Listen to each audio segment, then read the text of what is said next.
The FIFA World Cup is the world's most highly anticipated sporting event. It happens once every 4 years and teams from all over the world come to show off their talent, with the winner getting the coveted World Cup.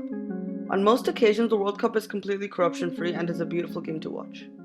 On other occasions, however, we witness corrupt football from teams who would do anything to win. There have been multiple occasions of crystal clear corruption, but none of them were as bad as the 2002 World Cup scandal with South Korea, and this is why.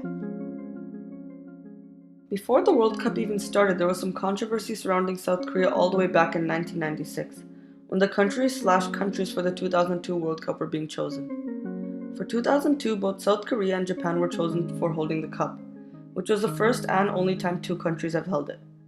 Not only did they choose a sport that wasn't even that popular in both countries, but another fact annoyed fans, which were time zones.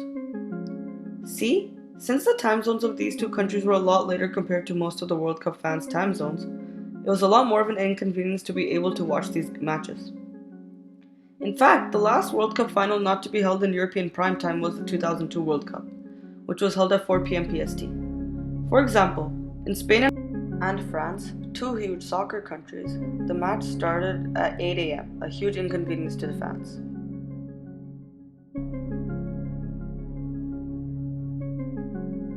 Though pre-World Cup had some suspicions, it was barely the tip of the iceberg compared to the events about to come. Let's start off with the group stages. The group stages were pretty surprising as they got two close wins over Portugal and Poland, and a hard draw against the United States.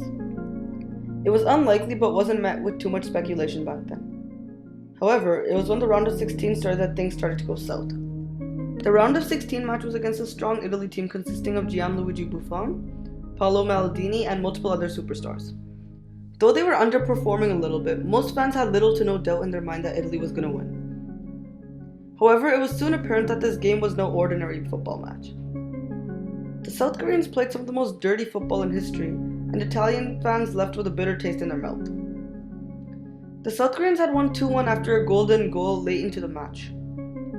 Many Italians say that the South Koreans were doping, but it was later proved wrong. The very next day, Jung Won, a player playing for Prague in Serie A, a soccer league in Italy, had his loan suspended because they didn't want a South Korean player who they believed cheated against their country playing in Italy.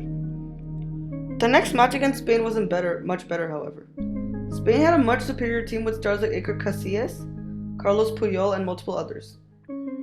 They cheated just the same, and Spain had a goal which they didn't count, and ended up losing in penalty shootouts 5-3. After the game, Spanish fans and a lot of the football world also jumped on the theory that they doped, which again was later proved wrong. Fortunately, in the very next match, and to the relief of the whole soccer world, they ended up losing to Germany in the semi-finals 1-0, and the third place match with Turkey. Then, Brazil went on to win the World Cup by beating Germany, led by Ronaldo with his godlike haircut. We'll never forget Ronaldo. The South Koreans, though they didn't win, won the hearts of all Koreans and lost the respect of the rest of the soccer world. After the World Cup, fans regarded this World Cup as an absolute disgrace to the beautiful game, and many pretended that this World Cup didn't even happen. South Korea went on to never even make the quarterfinals and have barely made past the group stages twice since then.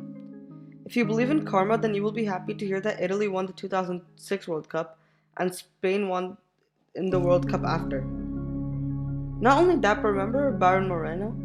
Well, in 2010, he was arrested in JFK airport while trying to smuggle in 6 kilograms of heroin. This just proves how corrupt and bad of a person he was.